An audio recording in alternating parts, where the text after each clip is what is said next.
जय हिंद। नमस्कार साथियों, कैसे हैं आप सभी लोग। उम्मीद करते हैं कि आप सभी लोग अच्छे होंगे। और साथियों, आप सभी लोग की तैयारी जो है बिल्कुल ही अच्छी तरीके से चल रही होगी। तो साथियों, आज की इस क्लास में हम सभी लोग जो है MPESB PNST pre nursing exam 2026 के लिए जो है टॉप ऐसे इंपोर्टेड और चुनिंदे प्रश्नों को देखेंगे, जो कि साथियों आपके 10 जुलाई के एग्जाम के लिए जो है काफी ही इंपॉर्टेंट है। तो आप इस क्लास को बिल्कुल अच्छी तरीके से लास्ट तक देखिएगा और इस क्लास में दिए जाने वाले इन सभी क्वेश्चनों को आप अच्छी तरीके से जरूर याद कर लीजिएगा, जिससे कि आप जो अपने एग्जाम में सभी क्वेश्चन को आसानी तरीके से बना पाएंगे। तो चलिए साथियों, क्लास को स्टार्ट करते हैं और देखिएगा क्वेश्चन जो है क्या पूछे गए। क्वेश्चन यहाँ पे आपसे पूछे गए हैं कि मानव शरीर की सबसे बड़ी ग्रंथि जो है कौन सी है। चलिए बताएंगे साथियों ये आप लोगों का MPESB PNST का जो एग्जाम है, ये साथियों आपके 12वीं स्तर का एग्जाम होता है और इसमें आपके NCERT के सभी प्रश्न पूछे जाते हैं। तो बिल्कुल हम अपने उन्हीं टॉपिक से क्वेश्चन को करा रहे हैं जिस टॉपिक से क्वेश्चन आपके एग्जाम में साथियों 100% आपको ये सभी क्वेश्चन पूछे जाएं। तो बिल्कुल अच्छे से क्लास को करते चलना है और बताएंगे कि मानव शरीर की सबसे बड़ी ग्रंथि जो है कौन सी है। तो याद रखेंगे यहाँ पे इस क्वेश्चन का सही जवाब ऑप्शन बी है, यकृत हो जाएंगे। ऑप्शन बी सही जवाब है। चलिए अगला प्रश्न यहाँ पे देखेंगे कि प्रकाश संश्लेषण में किसमें होता है। तो प्रकाश संश्लेषण जो है ये किसमें होता है। तो प्रकाश संश्लेषण जो है ये होते हैं क्लोरोप्लास्ट में। ऑप्शन यहाँ पे जो है बी सही जवाब है, क्लोरोप्लास्ट में होते हैं। आप अच्छे से इनको जो है याद रखेंगे। चलिए अगला प्रश्न यहाँ पे देखिएगा कि pH का मान 7 क्या दर्शाता है। चलिए बताइएगा आप यहाँ पे कि pH का मान 7 जो ये क्या दर्शाते हैं। तो pH का जो मान है 7 ये दर्शाते हैं आप सभी लोगों का उदासीन। ऑप्शन सी को सही जवाब करेंगे, उदासीन को दर्शाते हैं।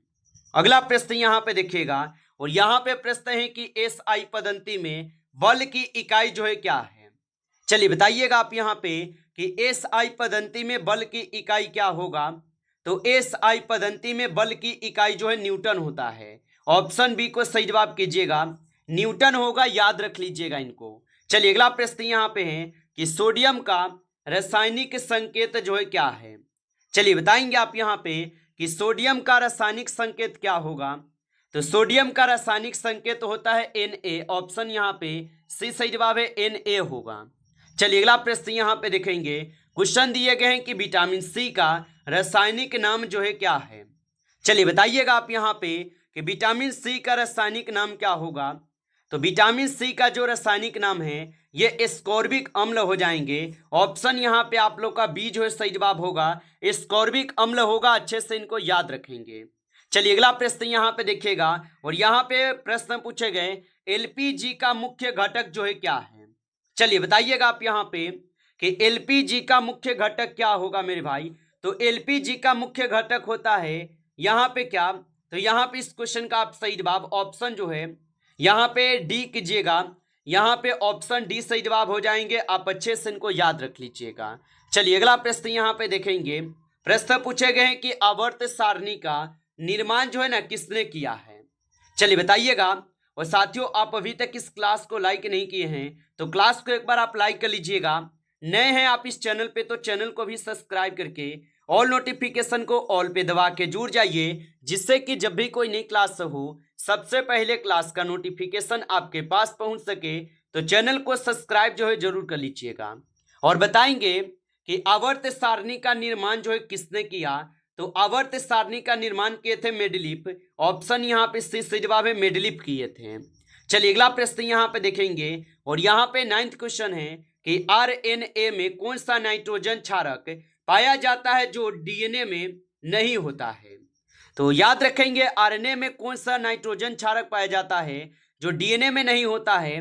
तो याद रखेंगे यहाँ पे इस क्वेश्चन का सही जवाब ऑप्शन यहाँ पे आप लोग का सी हो जाएंगे, यूरेसिल हो जाएंगे, याद रखिएगा।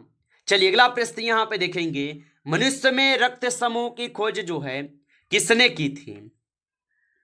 तो मनुष्य में रक्त समूह की खोज किसने की थी। तो मनुष्य में रक्त समूह की खोज किए थे लैंड स्टीनर। ऑप्शन यहाँ पे आप लोग का बी सही जवाब है, लैंड स्टीनर किए थे। अच्छे से इनको आप याद जो है रख लीजिएगा। चलिए अगला प्रश्न यहाँ पे देखेंगे और यहाँ पे 11वें नंबर क्वेश्चन पूछे गए हैं कि इलेक्ट्रॉन की खोज किसने की थी। चलिए बताइएगा आप यहाँ पे कि इलेक्ट्रॉन की खोज किसने की थी। तो इलेक्ट्रॉन की खोज किए गए थे आपके किसके द्वारा, तो जे थॉम्सन के द्वारा जो है इलेक्ट्रॉन की खोज की जाती है। ऑप्शन यहाँ पे बी सही जवाब है, याद रखिएगा। चलिए अगला प्रश्न यहाँ पे देखेंगे एटीपी का मुख्य जो है कार्य क्या है। चलिए बताइएगा आप यहाँ पे कि एटीपी का मुख्य कार्य क्या होगा। तो एटीपी का मुख्य कार्य होता है ऊर्जा संचय व एवं हस्तांतरण। ऑप्शन यहाँ पे आप लोग का जो है बी सही जवाब है, आप अच्छे से इनको याद रखेंगे। चलिए अगला प्रश्न यहाँ पे देखेंगे कि उत्तल लेंस की प्रकार, उत्तल लेंस जो ये किस प्रकार का लेंस होता है। तो उत्तल लेंस किस प्रकार का लेंस होता है, तो ये अभिसारी लेंस होते हैं। ऑप्शन यहाँ पे आप लोग का बी जो है सही जवाब हो जाएंगे, याद रखिएगा। चलिए आगे बढ़ते हैं और अगला प्रश्न यहाँ पे दिए गए निम्न में से कौन सा हार्मोन रक्त में शर्करा की मात्रा जो है कम करता है। चलिए बताइएगा आप यहाँ पे कि निम्न में से कौन सा हार्मोन रक्त में शर्करा की मात्रा कम करता है। तो यहाँ पे इस क्वेश्चन का सही जवाब बी करेंगे, इंसुलिन हो जाएंगे। ऑप्शन बी को सही जवाब करेंगे, इंसुलिन होगा। चलिए अगला प्रश्न यहाँ पे दिए गए कि ट्रांसफार्मर जो है ये किस सिद्धांत पर कार्य करता है। चलिए बताएंगे आप यहाँ पे कि ट्रांसफार्मर किस सिद्धांत पर कार्य करते हैं। तो ट्रांसफार्मर जो है ये विद्युत चुम्बकीय प्रेरणा पे कार्य करते हैं। ऑप्शन आप सभी लोग का जो है यहाँ पे बी हो जाएंगे, विद्युत चुम्बकीय प्रेरणा पे ये कार्य करते हैं। चलिए अगला प्रश्न यहाँ पे देखिएगा और यहाँ पे प्रश्न पूछे गए हैं आप लोगों से 60 नंबर क्वेश्चन है कि प्रकाश संश्लेषण की अंधकार अभिक्रिया कहाँ होती है। चलिए बताएंगे आप यहाँ पे कि प्रकाश संश्लेषण की अंधकार अभिक्रिया कहाँ होती है। तो यहाँ पे इस क्वेश्चन का सही जवाब ऑप्शन बी लगाएंगे, स्ट्रोमा में होगा। ऑप्शन बी को आप सही जवाब करेंगे। चलिए अगला प्रश्न यहाँ पे देखिएगा और यहाँ पे क्वेश्चन पूछे गए 70 नंबर क्वेश्चन क्या पूछा गया आपसे कि आवर्त सारणी में किसी तत्व की सह संयोजकता निर्भर जो है ये करती है। तो आवर्त सारणी में किसी तत्व की संयोजकता किस पर निर्भर करती है। तो यहाँ पे सही जवाब सी होगा, बाहरी कक्षा के इलेक्ट्रॉनों पर। ऑप्शन यहाँ पे आप लोग सी करेंगे सही जवाब। अगला प्रश्न यहाँ पे देखेंगे और यहाँ पे प्रश्न आपसे पूछा गया परमाणु क्रमांक जो है ये किसके बराबर होता है। चलिए बताएंगे आप यहाँ पे कि परमाणु क्रमांक किसके बराबर होता है।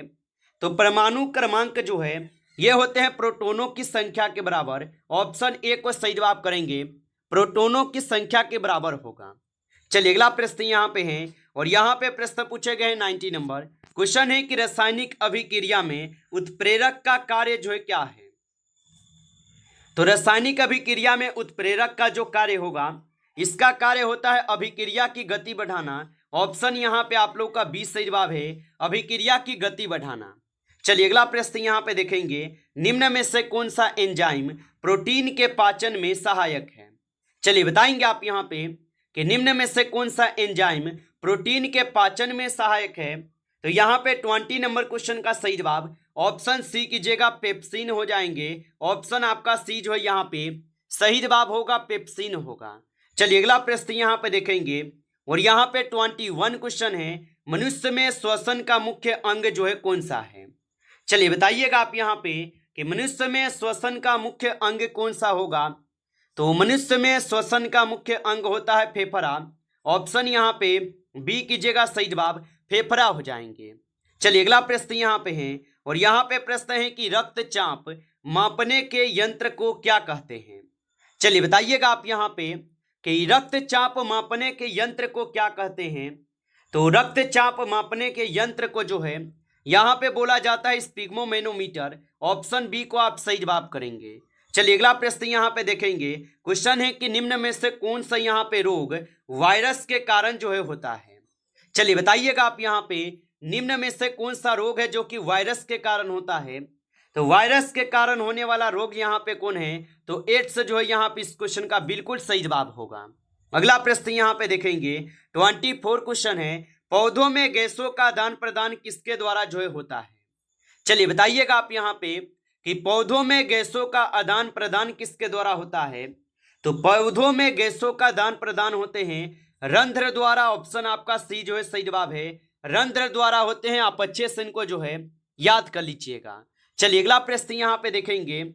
25 क्वेश्चन दिए गए। क्वेश्चन क्या पूछा है, यदि किसी लेंस की फोकस दूरी धनात्मक हो तो वह कौन सा लेंस है। चलिए बताएंगे आप यहाँ पे कि यदि किसी लेंस की फोकस दूरी धनात्मक हो तो वह कौन सा लेंस होगा। तो यहाँ पे इस क्वेश्चन का सही जवाब बी करेंगे, उत्तल लेंस हो जाएंगे। ऑप्शन आपका बी सही जवाब है, उत्तल लेंस होगा। चलिए अगला प्रश्न यहाँ पे है कि किसी वस्तु का संवेग जो ये किस पर निर्भर करता है। तो किसी वस्तु का संवेग किस पर निर्भर करता है।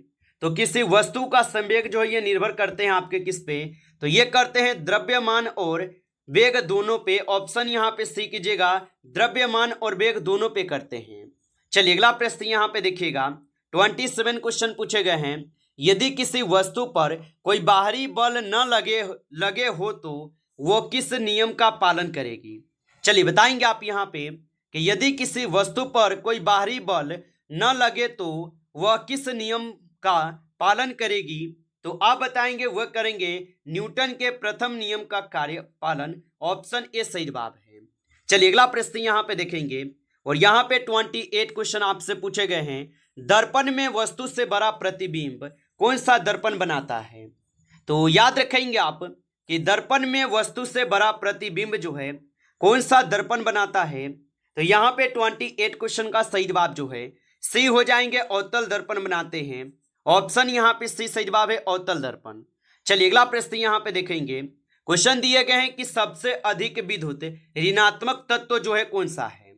चलिए बताइएगा आप यहाँ पे कि सबसे अधिक विद्युत ऋणात्मक तत्व कौन सा होगा। तो यहाँ पे 29 क्वेश्चन का सही जवाब सी हो जाएंगे, फ्लोरीन होगा जो सबसे अधिक विद्युत ऋणात्मक तत्व होगा। चलिए अगला प्रश्न यहाँ पे देखेंगे। 30 नंबर क्वेश्चन है कि किसी विलयन का पीएच मान 7 से कम हो तो वह कैसा जो है होगा। चलिए बताएंगे आप कि किसी विलयन का पीएच मान 7 से कम हो तो वो कैसा होगा। तो आप बताएंगे वह अम्लीय होगा। ऑप्शन आपका सी सही जवाब है, अम्लीय हो जाएंगे।